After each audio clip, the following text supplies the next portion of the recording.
मुझे पूरी तरह से जब दोबारा आई, पहली बार तो आई तो थोड़ा बहुत बर्बाद करके गई, फिर जब दोबारा आई तो पूरी तरह से बर्बाद करके चली गई। मेरे घर में जितने भी ज्वेलरी वगैरह थी, सब कुछ थी, जितने भी सारे सामान थे, सब कुछ लूट के लेके चली गई। और जितने भी केस हो सकते हैं एक लड़के के लोगों के साथ अभी जो है अजीत कुमार पटेल जी जुड़ चुके हैं। वहीं जो सोनभद्र जिले के जो है शाहगंज इलाके से बिलोंग करते हैं, और इनका शादी जो है हुआ था मिर्जापुर साइड में। और इनकी पत्नी जो है 6-7 दिन तक इनके साथ रहती है, उसके बाद जो है वो 5 बच्चों के पिता के साथ फरार हो जाती है। क्या है इसकी सच्चाई, थोड़ा दर्शकों के सामने रखिए। इसकी सच्चाई सर बिल्कुल भी सही है। मुझे भी सुनने में आ रहा है कि मेरी वाइफ 5 बच्चों के पिता के साथ रह रही है। हालाँकि शादी से पहले भी मुझे उसका मतलब शादी के पहले का किसी और के साथ रिलेशन था उसका, शादी के बाद मुझे उसका प्रूफ़ मिला। शादी से पहले मुझे सिर्फ़ शक था, बट बाद में शादी के बाद मुझे यकीन भी हो गया जब उसमें उसको रंगे हाथों पकड़ा। सब कुछ कर करा करके उसके बाद जब यहाँ से चली गई वहाँ पे, फिर आई तो फिर मेरे मुझे पूरी तरह से जब दोबारा आई, पहली बार तो आई तो थोड़ा बहुत बर्बाद करके गई, फिर जब दोबारा आई तो पूरी तरह से बर्बाद करके चली गई। मेरे घर में जितने भी ज्वेलरी वगैरह थी, सब कुछ थी, जितने भी सारे सामान थे, सब कुछ लूट के लेके चली गई। और जितने भी केस हो सकते हैं एक लड़के के ऊपर लड़की की तरफ से बर्बाद करने के, वो सारे केस लगा दिए। आज मैं परेशान हूँ, कोई मेरा साथ नहीं दे रहा है। आज प्रशासन भी मेरी साथ नहीं दे रहा है। बस न्यायालय पे मुझे भरोसा है, कोर्ट की हियरिंग पे नहीं वो आ रही है। मैं उसको बुला रहा हूँ कि अगर आप सच हो, सत्य हो, आपकी बातें सही हैं, आप गलत नहीं हो, तो आप कोर्ट में आओ, अपने बात रखो, सब कुछ रखो, तब जाके आगे क्लियर होगा कि आपको क्या करना है क्या नहीं करना है। आप वो बार बार मुझे फ़ोन करके धमकी दे रही है कि मैं तुमसे तलाक भी नहीं लूँगी, तुम्हारे साथ रहूँगी भी नहीं, मैं तुम्हारी ज़िंदगी बर्बाद कर दूँगी, ये कर दूँगी, वो कर दूँगी। ये दुनिया भर का केस लगा रही है, पुलिस से फ़ोन करा रही है, बुला रही है कि पुलिस के पास आओ। मतलब वो हर एक तरह से षड्यंत्र रच रही है मुझे जेल भेजने का, कि मैं ताकि पुलिस के पास आऊँ, वो मुझे मरवाए। उसके घर वाले मिल के पुलिस को पैसा दे करके वो मुझे मरवाए। मरवाने के बाद वो अलग अलग धारा लगा करके मुझे जेल में डाल दें ताकि वो ऐश कर सके अपना ज़िंदगी में। अच्छा, पत्नी को आपके से मैंने दूर हुए कितना दिन हो गया? लगभग सर 7-8 महीने हो गए पत्नी सात से दूर। आठ महीना से आप कैसे, किस परिस्थिति में जी रहे हैं? 7-8 महीने से सर अभी क्या बताऊँ, मैं तो पहले बाहर रहता था, अभी जिस दिन से घर पे आया हूँ, ये घर मतलब दरवाज़ा खोलने का भी मन नहीं करता है। घर में जाता हूँ तो मतलब इतना अजीब लगता है, आप भी सोच सकते हैं कि जिस पत्नी के साथ मैं रहता था वो आज मेरे साथ ये करके गई है। उस मतलब जिस घर में उसके साथ आता था उस घर में मैं कैसे जा सकता हूँ।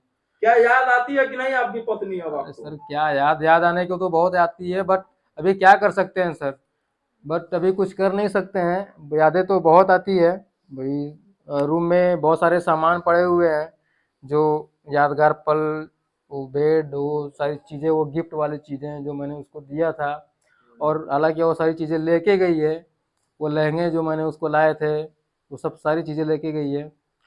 और बस ये सब सारी चीज़ें हैं। बट मैं ये उससे यही बोलूँगा कि किसी और की ज़िंदगी बर्बाद मत करना। चलो ठीक है तुमने मेरी बर्बाद किया, चलो ठीक है मैंने बर्दाश्त कर लिया, लेकिन किसी और लड़के की ज़िंदगी मत बर्बाद करना। क्योंकि ज़िंदगी एक इस दुनिया में ज़िंदगी एक ही बार मिलती है, बार बार किसी को नहीं मिलती है, ठीक है। अब तो आप दोबारा शादी करना चाहेंगे कि नहीं? अभी क्या बताऊँ सर, शादी से तो मेरा भरोसा ही टूट गया है एकदम। मतलब भरोसा ठीक है टूट गया है। किसी को भी एक्सीडेंट होता है, चाहे कोई भी दुख बीमारी होता है, तो 10 दिन 20 दिन तक तो उस दर्द में रहता ही है। लेकिन ये तो नहीं है कि वो गाड़ी चलाना छोड़ देता है, ये तो नहीं कि वो शादी करना ही छोड़ देता है, नहीं शादी नहीं करे नहीं, फ्यूचर में। बात वो नहीं सर, फ्यूचर की बात अलग है। मतलब ये होता है ना कि मतलब एक डर सा बन जाता है जिस बंदे के साथ ये होता है ना। चलिए ठीक है, मतलब कि क्या होता है कि ये जब कोई जब ज़िंदगी में कोई काम नहीं मिलता है, कोई नौकरी नहीं मिलती है ना, सारी डिग्रियाँ धरी के धरी रह जाती हैं, कुछ काम नहीं आता है, ठीक है। सेम ऐसा ही कंडीशन यहाँ पे होता है कि मतलब जब एक बार किसी इंसान के साथ वो घटना हो जाता है ना, दोबारा करने से वो बहुत ज़्यादा डरता है। तो वहीं आज मेरे ऊपर बीत रही है कि मैं क्या करूँ आगे, ठीक है। वो अभी डिसीजन नहीं ले पा रहा हूँ, लेकिन बहुत जल्द डिसीजन लूँगा।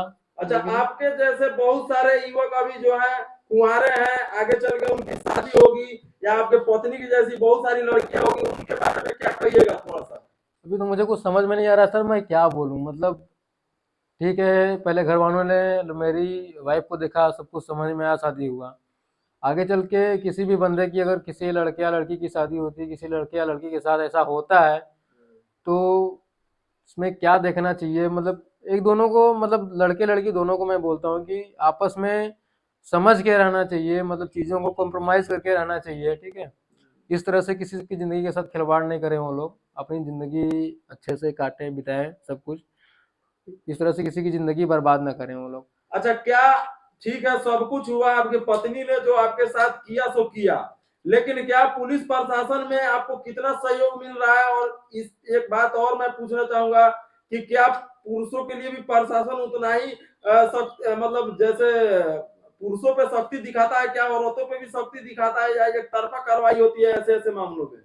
मुझे लगता है सर एक तरफा कार्रवाई होती है। आज तो पुलिस के नाम से भी डर लगता है। किसी भी बंदे, अगर कोई वाइफ किसी पे केस कर देती है अपने पति पे, तो उस बंदे को, उस पति को पुलिस के पास जाने में भी डर लगता है। पता है क्यों आपको? क्योंकि वो पुलिस कुछ भी कर सकता है उस बंदे के साथ, कोई भी धारा, कोई भी केस लगा करके झूठे मूठे केस में वो अंदर कर सकता है, ठीक है? आजकल सुनवाई सिर्फ लड़कियों की चल रही है, लड़कियों के लिए वुमन पावर लाइन बना हुआ है सब कुछ। लड़कों को सिर्फ भरोसा है, मुझे सिर्फ भरोसा है तो सिर्फ कोर्ट पे, अदालत पे भरोसा है, हमारे संविधान पे भरोसा है कि यही एक